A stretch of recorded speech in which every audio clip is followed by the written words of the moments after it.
In India, we have a good infrastructure for onshore, but with respect to offshore, we are yet to start. Of course, we want to start the offshore wind industry in Mexico. My particular project is installing turbines on top of unused oil platforms. If the regulator himself is ahead of the developers, then it becomes more interesting.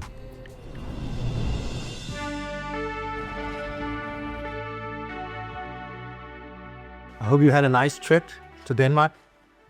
The course objectives is that you will learn about what is an offshore wind farm and how do we plan it in a new country, a country that hasn't got any offshore capacity yet. It's important for the economy because the price per kilowatt hour should be affordable for the society that has decided to invest in that. Our participants are coming from 9 different countries in Asia, Africa and Latin America. Currently, we don't have offshore wind energy, and we're looking forward to having more of that. And we need to be able to regulate the industry better. As India getting into the offshore, so I want to know but all the aspects of offshore, not only the technical things. I particularly work on a geophysical. For establishing offshore wind farms, we have to verify the seabed. Denmark is closing their coal. They are reaching the net zero. We are also planning for the net zero. I work for an oil company, the Mexican National Oil Company. I was looking to decommission oil platforms. We have some dams for hydraulic electricity, but we don't have much more renewable energies. But right now, this has been increasingly looked into. Thank you very much. Hopefully you will take home something that you can implement. That's at least the idea.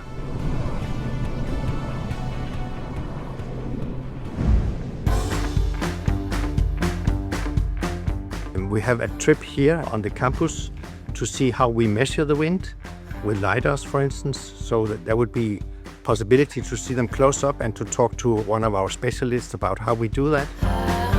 A LiDAR is a way to measure things remotely. We can do that instead of having a big mast. You can send out some light from a small box on the ground and measure the wind field up high up in the atmosphere. Then we visit the industry in Jutland, we visit Esbjerg Harbor, we visit Østerild.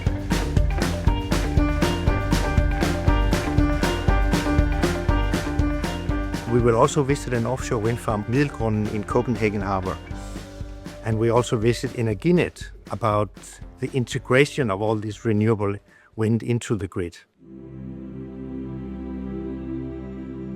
Developing wind energy both on land and offshore needs to be done in harmony with both the environment, with flora and fauna and the physical environment, but also the society. In India, the main infrastructure we are concentrating on port studies. Ports need to be extended to accommodate all the offshore components. You cannot do a wind farm without the required wind velocity and potential. I also learned modeling, how developers model these businesses. This will be new development in South Africa.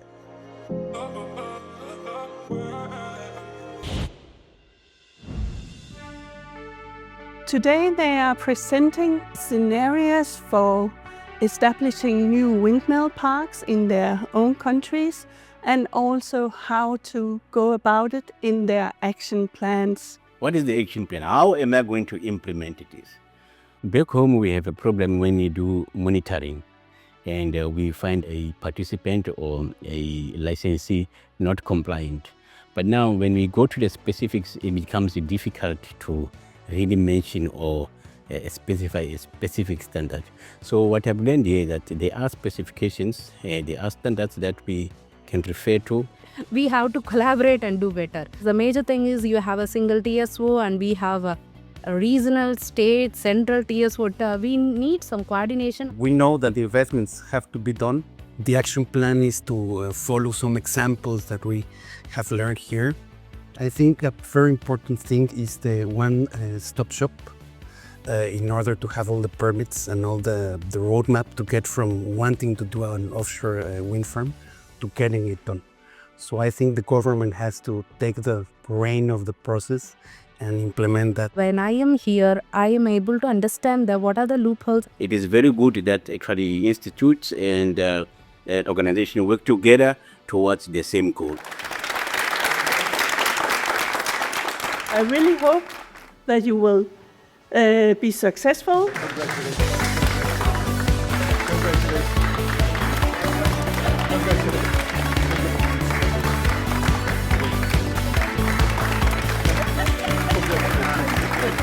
It really is a nice promise for the future.